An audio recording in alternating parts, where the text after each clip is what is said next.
दोस्तों, आज की कहानी है शादी के बाद पत्नी ने पति को पैसों के लिए सिखाई सबक। कहानी पसंद आए तो वीडियो को लाइक और सब्सक्राइब जरूर करना। राहुल रविवार के दिन सुबह जब नींद से जागा तो टेलीफोन की घंटी लगातार बज रही थी। अक्सर ऐसी स्थिति में नेहा टेलीफोन अटेंड कर लेती थी। रोज जो बेड के पास के टेबल पर रखकर उसे जगाया जाता था, आज वह भी मिसिंग थी। नेहा को आवाज लगाई तो भी कोई उत्तर ना पा राहुल खुद बिस्तर से उठकर टेलीफोन तक गया। हेलो, मैं नेहा बोल रही हूँ। दूसरी तरफ से नेहा की ही आवाज़ थी। कहाँ से बोल रही हो? राहुल ने पूछा। मैंने एक अपार्टमेंट किराए पर ले लिया है। अब मैं तुम्हारे साथ नहीं रह सकती। देखो, तुम ऐसा नहीं कर सकती। राहुल ने कहा, मैं वैसा ही करूँगी जैसा मैं सोच चुकी हूँ। नेहा ने बड़े इत्मीनान से कहा, तुम चाहते हो कि तुम कोई काम ना करो, मैं कमा कर लाऊं और घर मेरी कमाई से ही चले। ऐसा कब तक चलेगा? मैं तुमसे तलाक नहीं लूँगी, बस तब तक अकेली रहूँगी जब तक तुम कोई काम नहीं ढूंढ लोगे। मैं तुम्हें जी जान से चाहती हूँ, मगर तुम्हें इस स्थिति में नहीं देखना चाहती कि तुम मेरे रहमो करम पर ही रहो। मैं तुम्हारे नाम के साथ तभी जुड़ूंगी जब तुम कुछ कर दिखाओगे। तुम अपने माँ बाप के घर भी तो रह सकती हो, वे बहुत अमीर हैं। वहाँ आराम से और सब सुख सुविधा के बीच रहोगी। राहुल ने सलाह दी तो बगैर ताश में आए नेहा का उत्तर था, मैं उनके पास तो बिल्कुल नहीं जाऊंगी। मेरे आत्मसम्मान को यह मंजूर नहीं है। हाँ, मैं संपर्क सबके साथ रखूंगी, लेकिन तुम्हारे साथ रहना मुझे तभी मंजूर होगा जब तुम जिंदगी में किसी काबिल बन पा जाओगे। क्षण भर के लिए राहुल कर्तव्य विमूढ़ हो गया। उसने ऐसा कभी सोचा भी न था कि नेहा इस तरह उसे अचानक छोड़कर अकेले जीवन बिताने का कदम उठा लेगी। उसने नेहा से कहा, यदि तुमने अलग रहने का फैसला कर ही लिया है तो अपने पापा को इस विषय में सूचना दे दो। नेहा ने राहुल की सलाह मान ली। उसके पापा ने जब उसे मायके आने के लिए कहा तो नेहा ने कहा, पापा, आपने पढ़ा लिखा कर मुझे इस काबिल बनाया है कि मैं अपने पैरों पर खड़ी हो सकूं। मैं राहुल को तलाक नहीं दे रही हूं। आपको पता है कि मैं राहुल को बहुत चाहती हूं। आपके और मम्मा के विरोध के बावजूद मैंने राहुल से विवाह किया। मैं तो बस इतना चाहती हूँ कि राहुल को उस मोड़ पर लाकर खड़ा कर दूं जहाँ वह कुछ बनकर दिखाए। नेहा की बात उसके पापा की समझ में आ गई। उन्होंने कहा, नेहा, इस रचनात्मक कदम पर मैं तुम्हारे साथ हूँ। फिर भी यदि कभी सहायता की जरूरत हो तो संकोच न करना, मुझे बता देना। राहुल को इस तरह नेहा का अचानक उसे छोड़कर जाना अच्छा नहीं लगा, लेकिन उसे इस बात से राहत मिली कि नेहा ने यह स्पष्ट कर दिया कि यदि स्थिति बदली और राहुल ने या तो कोई व्यवसाय कर लिया या अपनी काबिलियत के आधार पर कोई अच्छी नौकरी कर ली तो वह उसकी जिंदगी में फिर वापस आएगी। नेहा ने राहुल को यह भी स्पष्ट कर दिया कि उसे सारा ध्यान अपने बेहतर भविष्य और करियर पर लगाना चाहिए। वह उससे मिलने की भी कोशिश न करे, न ही मोबाइल पर लंबी चौड़ी बातें करे।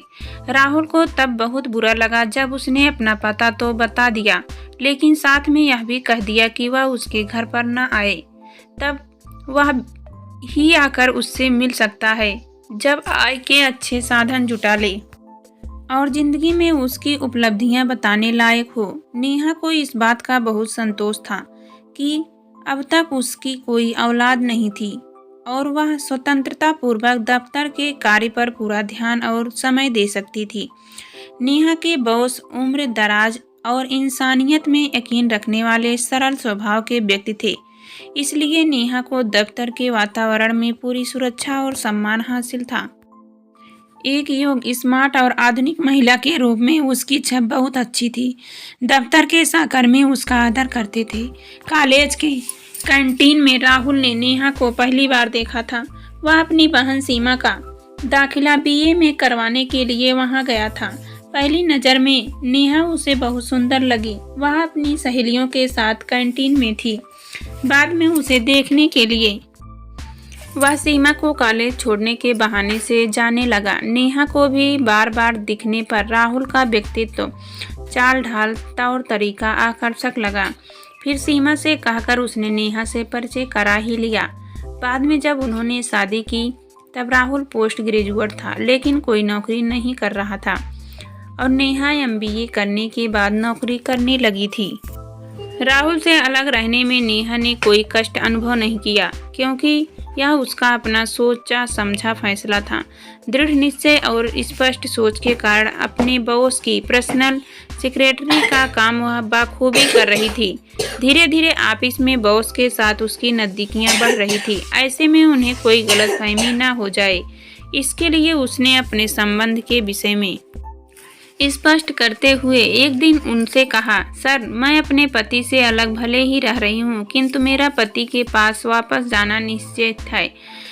फ्लर्टिंग में मैं यकीन नहीं रखती हूँ। हाँ, महीने में 1-2 बार डिनर या लंच पर मैं आपके साथ किसी अच्छे रेस्तरां में जाना पसंद करूँगी, वह भी इस ख्याल से कि अगर इस बात की खबर राहुल को पहुँची या कभी आपके साथ आते जाते उसने देख लिया तो या तो उसे आपसे ईर्ष्या होगी या बस बात को टेस्ट हो जाएगा कि वह मुझ पर कितना विश्वास करता है।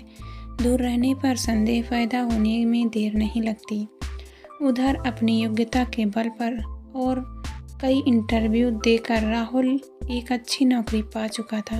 एक मल्टीनेशनल कंपनी में उसे पब्लिक रिलेशन ऑफिसर के पद पर काम करने का अवसर मिल चुका था। नौकरी शुरू करने के 2 महीने बाद राहुल ने नेहा को फ़ोन पर इस विषय में सूचना दी। नेहा, मैं पिछले 2 महीने से नौकरी कर रहा हूँ। बधाई हो राहुल, मुझे पता था कि तुम्हारी अच्छाइयाँ एक दिन ज़रूर रंग लाएंगी। राहुल को बहुत समय बाद नेहा से बात करने का मौका मिला था। उसकी खुशी फ़ोन पर बात करते समय नेहा को महसूस हो रही थी। वह भी बहुत खुश थी। राहुल ने कहा, अभी फ़ोन मत काटना, और कुछ भी कहना चाहता हूँ, बातें और करनी है। नेहा, वापस मेरे पास आने के बारे में जल्दी फैसला करना। राहुल अपने विषय में बहुत कुछ बताना चाहता था, लेकिन नेहा बीच में ही बोल पड़ी, मेरे बॉस अपने चैम्बर में अब मेरा इंतज़ार कर रहे हैं। एक मीटिंग के लिए मुझे पेपर्स तैयार करने हैं। जो बातें तुम पूछ रहे हो उस विषय में मैं बाद में बात करूंगी। जिस तरह सोना आग में तप तप कर कुंदन बनता है, ठीक वैसे ही राहुल ने जी जान से मेहनत की। उसे कंपनी ने विदेशों में प्रशिक्षण के लिए भेजा और 1 वर्ष के भीतर ही पदोन्नति दी। राहुल, जिसमें शुरुआत में आत्मविश्वास व इच्छा शक्ति की कमी थी, अब एक सफल अधिकारी बन चुका था। उसके पास आने की बात का नेहा से कोई उत्तर न मिलने पर उसमें क्रोध जैसी कोई प्रतिक्रिया नहीं हुई। वह नेहा को उसके प्रति छिपे प्यार को पहचान रहा था। मन से नेहा उसके पास आने को आतुर थी, मगर इस बात के लिए ना तो वह पहल करना चाहती थी, न ही जल्दबाजी में कोई निर्णय लेना चाहती थी। नेहा के पापा और मम्मा ने कभी ऐसी भूमिका नहीं अदा की कि वे नेहा और राहुल के आत्मसम्मान के खिलाफ कोई काम करे।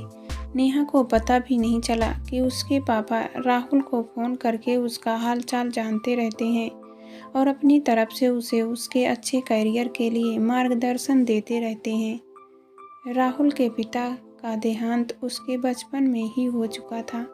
राहुल के घर पर उसकी माँ और बहन के अलावा और कोई नहीं था।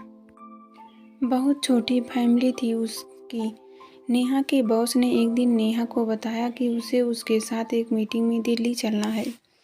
लैपटॉप पर कुछ रिपोर्ट्स बनाकर साथ ले जानी है और कुछ काम दिल्ली के कार्यालय में भी करना होगा।